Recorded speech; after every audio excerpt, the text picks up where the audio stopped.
মায়ের দেওয়া 8 উপদেশ দেখুন বিজ্ঞান কি বলে। নাম্বার 1, মা যা বলে বাইরের খাবার একদম খাবি না, শরীর খারাপ করবে। বিজ্ঞান যা বলে ফাস্টফুড খেলে ওজন বৃদ্ধি, ডায়াবেটিস এবং হৃদরোগের মতো সমস্যা হয়। নাম্বার 2, মা যা বলে জোরে জোরে পড় তাহলে পড়া মনে থাকবে। আর বিজ্ঞান যা বলে জোরে জোরে আওয়াজ করে পড়লে স্মৃতিশক্তি আর উন্নত হয়, জটিল শব্দগুলো ভালোভাবে বোঝা যায়। নাম্বার 3, মা যা বলে মন খারাপ থাকলে আমাকে কল করবি। বিজ্ঞান যা বলে মায়ের আওয়াজ শুনলে মস্তিষ্কে অক্সিটোসিন হরমোন নিঃসৃত হয়, এতে সন্তানের মানসিক চাপ লাঘব হয়। নাম্বার 4, মা যা বলে বেশি রাত জাগিস না, দ্রুত ঘুমিয়ে পড়। বিজ্ঞান যা বলে দ্রুত ঘুমানো স্বাস্থ্যের জন্য ভালো, এতে বিভিন্ন রোগের ঝুঁকিও কমে।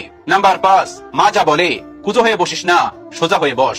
বিজ্ঞান যা বলে বেশি সময় কুজো হয়ে বসলে শরীর দুর্বলতা এবং শ্বাস প্রশ্বাসের সমস্যা হয়। নাম্বার 6, মা যা বলে সকালে না খেয়ে থাকতে নেই, কিছু খেয়ে নে। বিজ্ঞান যা বলে সকালের নাস্তা মনোযোগ বৃদ্ধি করে, ডায়াবেটিস, অতিরিক্ত ওজন এবং হৃদরোগের ঝুঁকি কমায়। নাম্বার 7, মা যা বলেন বেশি করে শাকসবজি খা, তাহলে চোখ ভালো থাকবে। বিজ্ঞান যা বলে শাকে নানা ধরনের অ্যান্টিঅক্সিডেন্ট থাকে যা চোখকে সুরক্ষিত রাখে।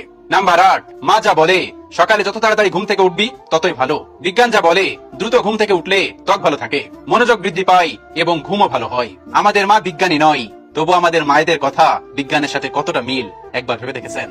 আল্লাহ রাব্বুল আলামিন আমাদের সবাইকে বোঝার তৌফিক দান করুন, আমিন।